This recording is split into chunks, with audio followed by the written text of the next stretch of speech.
சேலம் மாவட்டம் ஏற்காடு கடைவீதியில் அதிவேகமாக வந்த கார் சாலையோர மின்கம்பம் மீது மோதியதில் 500க்கும் மேற்பட்ட வீடுகள் மற்றும் கடைகளுக்கான மின்சார விநியோகம் பாதிக்கப்பட்டுள்ளது.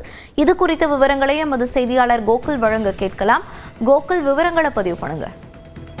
சேலம் மாவட்டம் ஏற்காடு அருகே 5 ரோடு பகுதியைச் சேர்ந்தவர் சுந்தவரம் என்பவருக்கு சொந்தமான டாடா சுமோ கார் ஒன்றை ஓட்டுநர் துரைசாமி என்பவர் ஓட்டி வருகிறார். இவர் இன்று காலை தனியார் தங்கும் விடுதி பணியாளர்களை அழைத்து செல்வதற்காக 5 ரோடு பகுதியிலிருந்து பேருந்து நிலையம் நோக்கி காரில் சென்று கொண்டிருந்தார். அப்பொழுது எதிரே ஒரு கார் வருவதை பார்த்து அவர் வேகமாக திருப்பும் பொழுது கட்டுப்பாடை இழந்த கார் மின் கம்பத்தில் மோதி விபத்து ஏற்பட்டது. சேலம் மாவட்டம் ஏற்காடு அருகே பேருந்து நிலையத்திலிருந்து சிறிது தூரத்தில் இருக்கக்கூடிய அந்த முக்கிய கடை வீதியில் இந்த விபத்தானது ஏற்பட்டது. இந்த கடைவீதி எப்பொழுதும் கூட்ட நெரிசல் நிறைந்த பகுதி.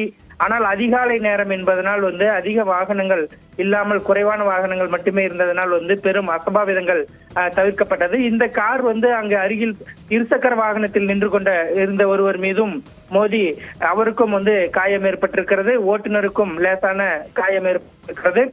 இந்த நிலையில் அந்த மின் கம்பம் சாய்ந்ததனால் அந்த பகுதியில் இருக்கக்கூடிய சுமார் 500க்கும் மேற்பட்ட வீடுகளும் அதனை அடுத்து இருக்கக்கூடிய பேருந்து நிலையம், ஜெரினாகாடு உள்ளிட்ட பகுதிகளுக்கு செல்லக்கூடிய மின்சாரமும் துண்டிக்கப்பட்டிருக்கிறது. அதனால் 1000க்கும் மேற்பட்ட வீடுகளுக்கு மின் துண்டிப்பு ஏற்பட்டிருக்கிறது.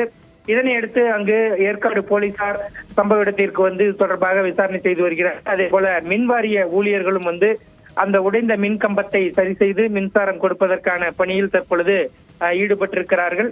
தற்பொழுது இந்த விபத்து ஏற்பட்ட சிசிடிவி காட்சி வெளியாகி இருக்கிறது. அதில் கட்டுப்பாடின்றி வேகமாக சென்ற அந்த கார் மின் கம்பத்தில் மோதி மின் கம்பம் சாயக்கூடிய அந்த காட்சி தற்பொழுது வெளியாகி இருக்கிறது. மோனிதா, விவரங்களை பதிவு செய்தமைக்கு நன்றி கோகுல்.